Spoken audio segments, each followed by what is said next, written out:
Praise lord. మన ప్రభు అయిన యేసుక్రీస్తు అతి శ్రేష్టమైన ఉన్నతమైన నామంలో ఈ యొక్క వీడియో చూసినటువంటి ప్రియులందరికీ నా హృదయపూర్వక వందనాలు. దేవుని నామానికి స్తుతి కలుగును గాక. ఈరోజు ఒక వాక్యం చదువుకుందాం. చూడండి, ఇర్మియా పుస్తకం 33వ అధ్యాయం 3వ వచనం. నాకు మొరపెట్టుము, నేను నీకు ఉత్తరమిచ్చేదను. నీవు గ్రహింపలేని గొప్ప సంగతులను, గూఢమైన సంగతులను నీకు తెలియజేతును. దేవుని నామానికి స్తుతి కలుగును గాక. చిన్న ప్రార్థన చేసుకున్నాం. తండ్రి, మీకు స్తోత్రం. మరొకసారి ప్రభా, దేవం యొక్క వాక్యాన్ని ధ్యానించుకోబోతున్నాగా తండ్రి, సహాయం చేయండి, మాతో మాట్లాడండి దేవా. మీకు కృతజ్ఞత, స్తుతి, స్తోత్రాలు. సర్వాధికారి మీకు స్తోత్రాలు. అవునయ్యా ప్రభు, యొక్క లేఖన భాగం నుండి ప్రభా ధ్యానించుకోబోతున్నాగా ప్రభా, మీరే మాట్లాడి మాకు ప్రభా మా యొక్క విశ్వాసాన్ని బలపరిచి దృఢపరచమన్నట్టు యేసు నామములో పెట్టుకున్నాను తండ్రి, ఆమేన్. నా ప్రియమైనటువంటి సహోదరులారా, ఈ వాక్యాన్ని గమనించండి. దేవునికి ఎప్పుడైతే మొరపెడతామో ప్రభు అంటారు, గూఢమైన సంగతులు నేను నీకు తెలియచేస్తాను అంటున్నారు. గూఢమైన సంగతులు అంటే మనిషి తెలుసుకోలేనటువంటి సంగతులు, మనిషికి తెలియనటువంటి సంగతులు, లోకానుసారమైనటువంటి సంగతులు కాదు, కానీ బైబిల్లో ఉన్నటువంటి లోతైన విషయాలు ప్రభు తెలియచేస్తారు అని వాక్యం సెలవిస్తుంది. అవునండి, ఎన్నో విషయాలు మనకి తెలియదు బైబిల్లో. మనకి తెలిసింది ఒక నీటి బుడగ, సముద్రంలో ఒక నీటి చుక్క మాత్రమే, లేదా ఒక గ్లాస్ నీళ్ళు మాత్రమే మనకి తెలిసింది సముద్రంలో. మనం చూసుకుంటే కనుక, ఆ విధంగా పోల్చుకుంటే కనుక ఎన్నో విషయాలు మనకి తెలియాలి. అయితే ప్రభు అంటారు, నాకు మొరపెట్టుము. ప్రార్థన చేయటం వేరే, మొరపెట్టడం వేరే. నాకు నిజముగా మొరపెట్టువానికి నేను సమీపంగా ఉన్నాను అని ప్రభు చెప్తారండి. నిజముగా మొరపెట్టడం. మరి కొర్నేలు గారు ప్రభుకి మొరపెట్టినట్టుగా మనం బైబిల్లో చూస్తాం. ఏబేజ్ గారు మొరపెట్టారు.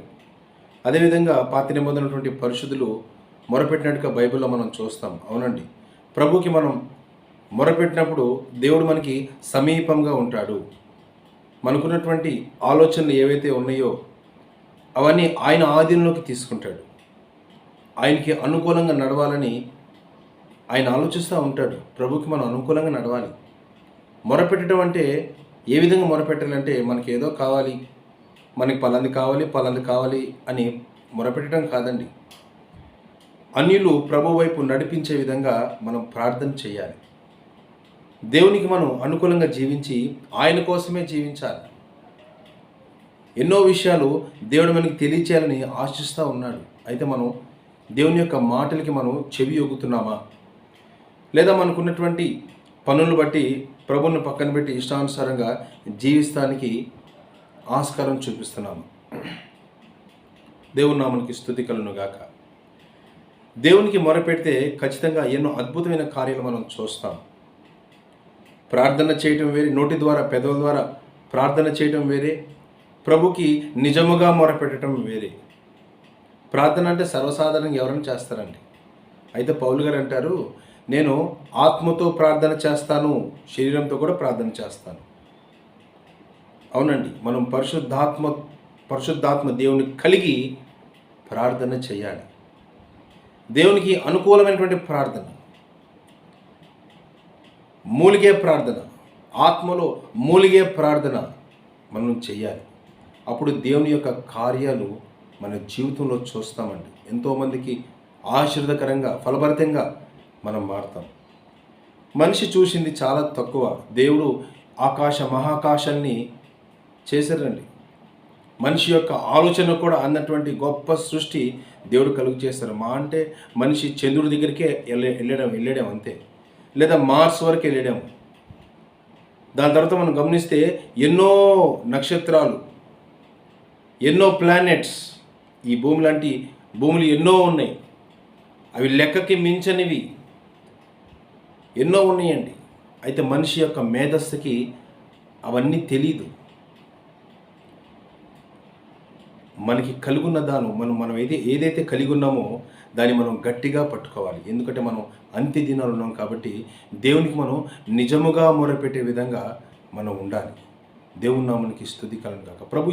ప్రభుకి ఎప్పుడైతే మనం మొరపెడతామో మనకున్నటువంటి సమస్యలన్నింటినీ దేవుడు తీర్చేస్తాడండి. అప్పుల బాధవని ఇంకా వేరే రకరకాలైనటువంటి ఏ బాధలైనా కూడా దేవుడు తీర్చేస్తాడు. మనం బాధపడుతున్నటువంటి ఒకవేళ అనారోగ్య సమస్యలతో బాధపడితే కనుక దేవుడు స్వస్థపరుస్తాడు. ఎప్పుడంటే నువ్వు మొరపెట్టినప్పుడే. చాలామందికి ప్రార్థన చేసే అలవాటు లేదు.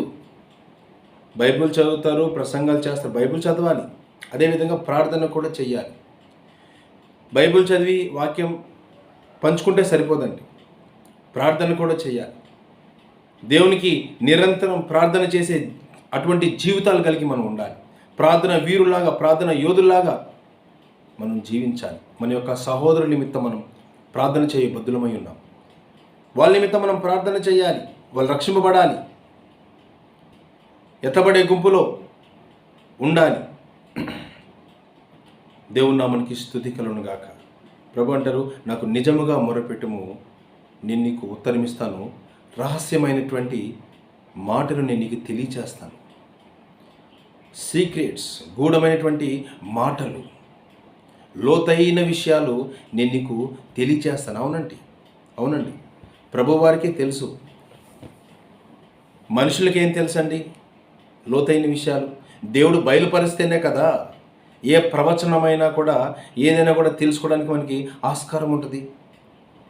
ప్రభు ఆ యొక్క మార్గాన్ని తెలిస్తేనే మనం తెలుసుకోవడానికి అవకాశం ఉంటుంది.